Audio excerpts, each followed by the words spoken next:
That is loud.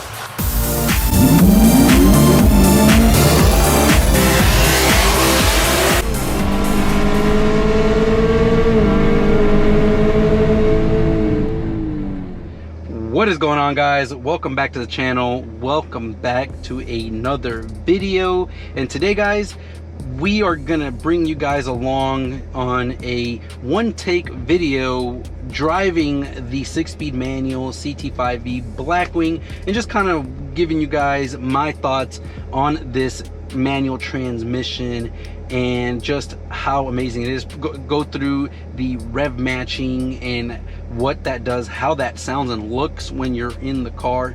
It's a little party trick that I like to do with a lot of friends when I drive around, and so we'll show you guys that and also give you guys some examples of the no lift shift and just how nice that feature is to make you have those very quick swift shifts, almost like if you're driving an automatic.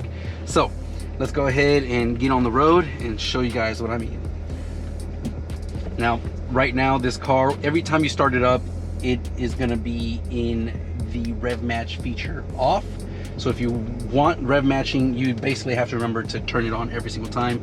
Got a quick button here, access, which turns it on, and you notice that it is on or off based on the color of the gear indicator in the middle of your dash. So when it is on, it is yellow, so you'll have all the numbers in yellow, and when it's off, it is in just plain white. So pretty cool. And honestly, like I've mentioned in previous videos, the rev match feature is by far one of my favorites. So you can kind of go and then you slow down and hit the clutch in, and it'll blip it thinking that you're ready to go. Now you got to be aware that rev match does not work when you are under about 20 miles an hour, so you want to make sure that if you're going to be downshifting first, you do give it a little bit of gas to kind of get that smooth transition into first gear.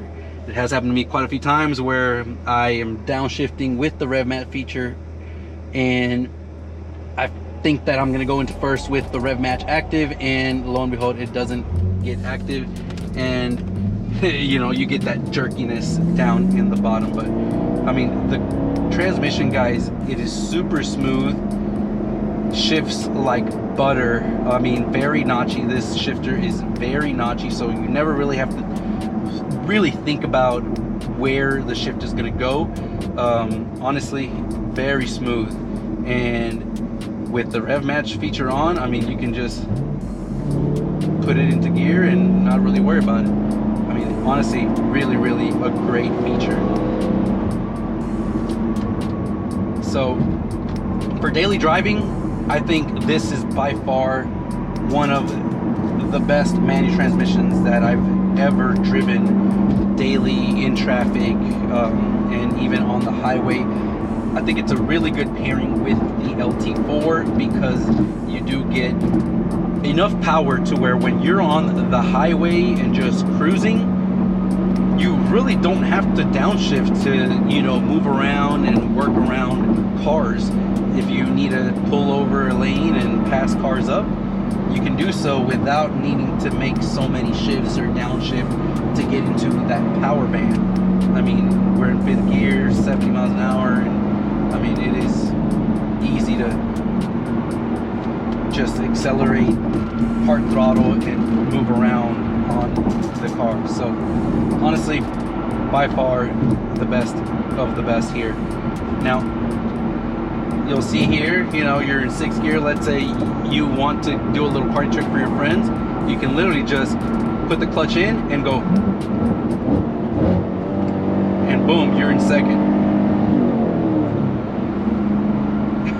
It's that easy. You can go gear to gear, or you can even just go straight. So I'm in 5th, I can pop it in and go to 3rd, and boom, you're good to go.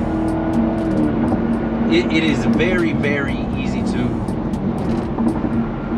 just do the rev matching. I mean, it is honestly by far, I think, the coolest thing that I've seen in a modern transmission. I've driven cars before that are manual that didn't have this, and it was definitely a lot harder to drive those cars. So You just simply get on it, up, down, and you're ready to go. I mean, it's that simple.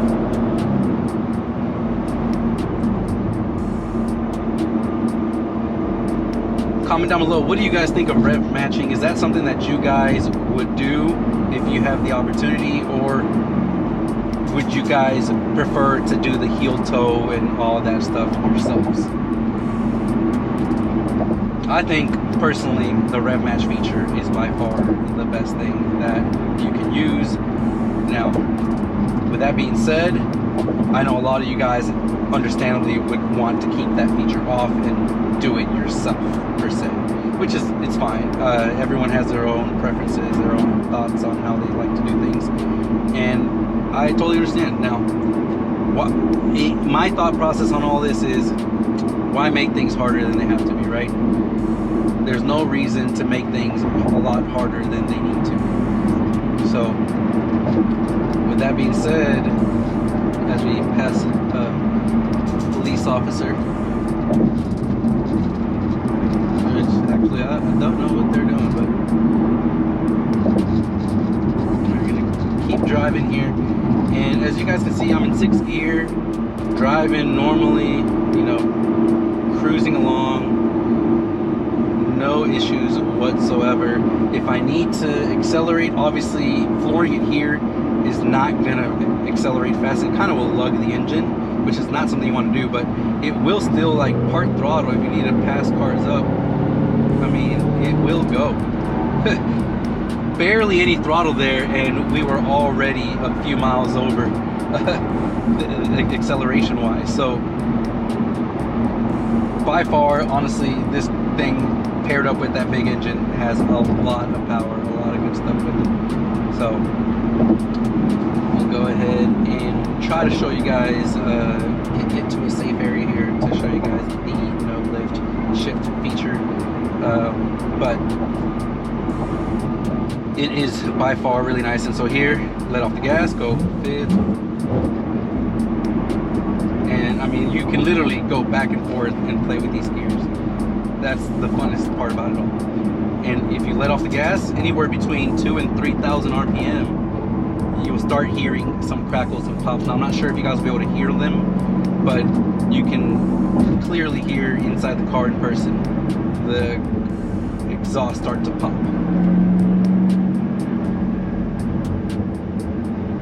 I guess you can't hear it. I doubt it's gonna come across on camera. But yeah, guys, 6-speed manual with almost over 650 horsepower. This thing is by far the coolest thing ever. You gotta admit, the 10-speed does shift a lot faster and can probably launch better and maintain the car in this optimal RPM range.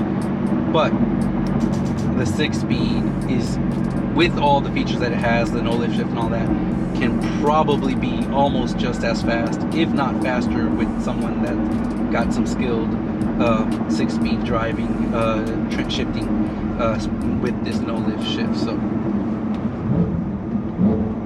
I mean, it's just so much fun. You don't have to worry about it. It automatically blips. So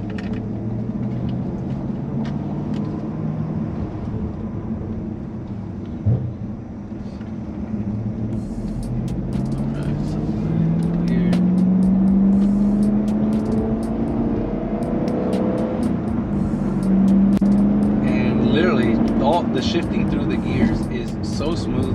You don't, once you drive this thing a handful of times, you basically learn this shifter, and it is very notchy. It is perfect.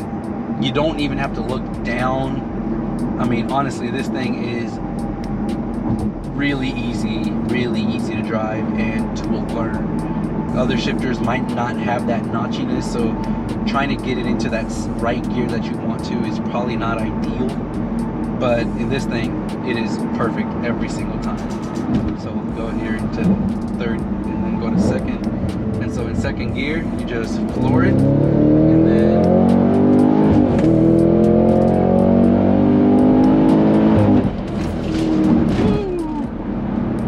There's that dip right there, but you guys saw just, I mean, it shifts so seamlessly and accelerates quite well. There's really no other feeling like it, especially that no lift shift. It definitely takes some getting used to, and I still feel myself sometimes trying to like pick up my foot, but do it enough and it becomes pretty much like second nature. Really, really fun, really cool to do, and you know, just a lot of fun. So when you're in second gear, getting into that level is super easy, super nice to do, and it's just so much fun.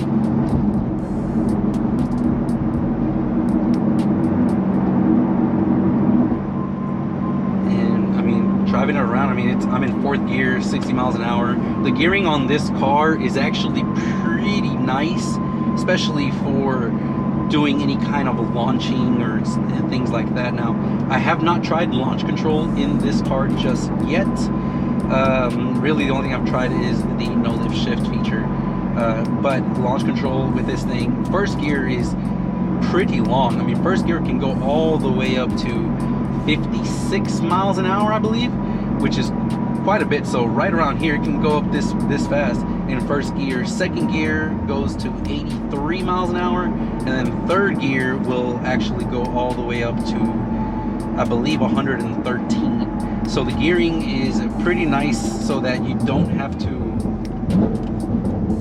really have to worry about, you know, the RPMs climbing so quickly and you missing a shift. I mean, it is very, very nice in that regard.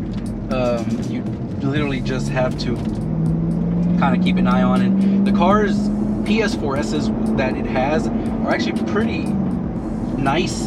They do hook fairly well, so you don't really have to worry too much about that. So like here, we're 47 miles an hour in second gear, and you're barely at like right under 4,000 RPM. So if you think about that, I mean, it's not bad at all. So a 50 roll, you can be in 60 and still have plenty of time to shift into third. So from here, you floor it.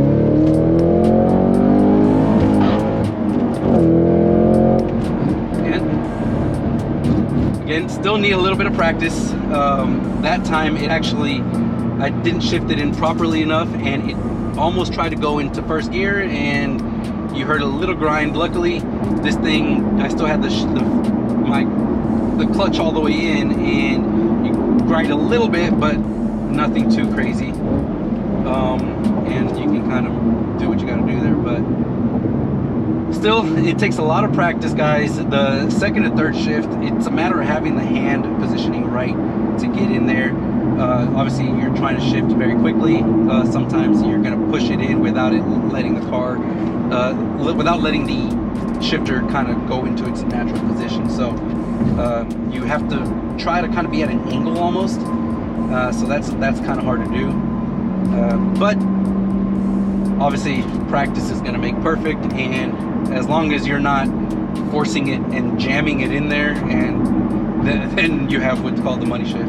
In this case, once I heard a little bit of resistance and felt the resistance, it was just a matter of letting go and, you know, not trying to force it in there in the heat of the moment. Sometimes when people are at the racetrack or something like that, what they'll do is they will try to jam it in there, and that's when you have issues with your engine, and you know, could you damage the transmission? Of course, but again, like I said, just if you feel any kind of resistance, just back off and don't even try to get that shift in there, because it means that something's not right.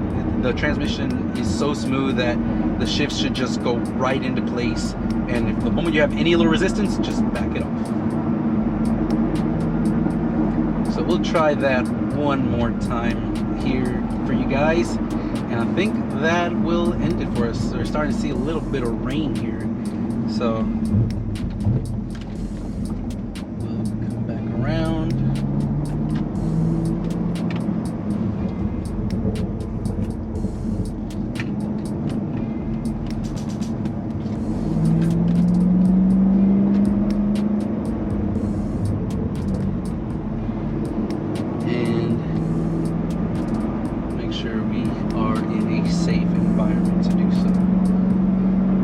comment down below, guys. What do you guys think? What are some of the things that you guys are seeing that maybe I could improve on, do better? Obviously, my 2nd to 3 shift is still needs a little bit more practice. But overall, that's only been maybe a couple handful of times that I've had that kind of little small chirping where it tries to go into 1st instead of 3rd, and I just back off of it right away to make sure that I don't damage anything in the car. So we're in 4th gear. We can go obviously in 50, come down here.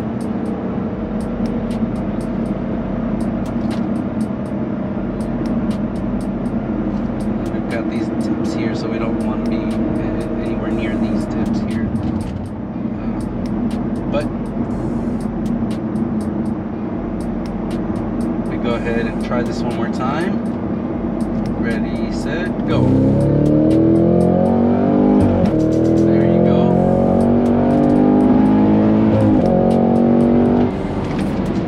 And just like that, I mean, those shifts are so quick. It literally has no business having shifts that quick.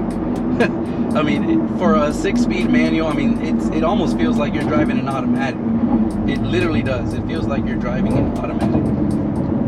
So we can go back here again and do this here. Do a 50 roll, and you just floor it.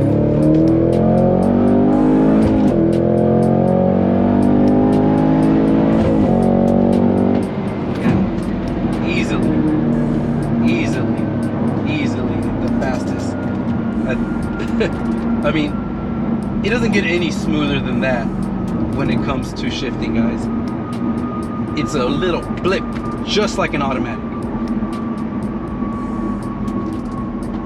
So, honestly, guys, if you guys are on the fence about buying the 6-speed manual version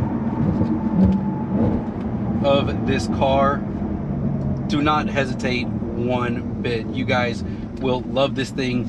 And honestly, my goal is to actually teach my wife how to drive in the CT5 Blackwing. It is so easy to drive, especially if you're not driving it fast. Shifting down everything. The clutch feels nice and springy, not too hard, but still just enough to like get you going. I mean, I don't even have to give it really any gas to get it to start moving forward. It is really nice. I've driven this thing in traffic and no issues with it whatsoever. Obviously, when you're in complete dead stop and go traffic, you are on the clutch quite a bit, just modulating it as you're trying to get this car to accelerate and move around and stop and go and not die on itself, because it can still die on itself. But other than that, I mean, in just normal traffic that you're cruising, you know, 20-30 miles an hour, stop and go in 20-30 miles an hour, you can literally have it in 2nd gear and just drive slow, stop all the way down to 10 miles an hour, and then accelerate right back up without really any issues of it doing anything or stalling out on you. So definitely recommend you guys, if you're in the market for a Blackwing, to go ahead and pull the trigger on a manual, because one, it's the last car you're going to be able to get with a manual and a supercharged V8 out of anybody in the world, any manufacturer. I don't think anybody manufacturer is ever going to make another just naturally V8 only non-hybrid option. But guys, with that being said, I hope you guys enjoyed this one take. Obviously, you know, I'm showing you guys everything about this car and how easy it is to drive. Obviously, even with it being as easy as it is, you can still have a couple mistakes here and there, but it doesn't hurt anything. You know, just use your good judgment when it comes to the shifts and the sounds that you're hearing out of your engine and transmission. And if you, again, feel any resistance, just go ahead and stop the shift, put it back into neutral, and regroup and go back from there. But anyways, guys, with that being said, I hope you guys enjoyed this one take, and I'll catch you guys in the next one.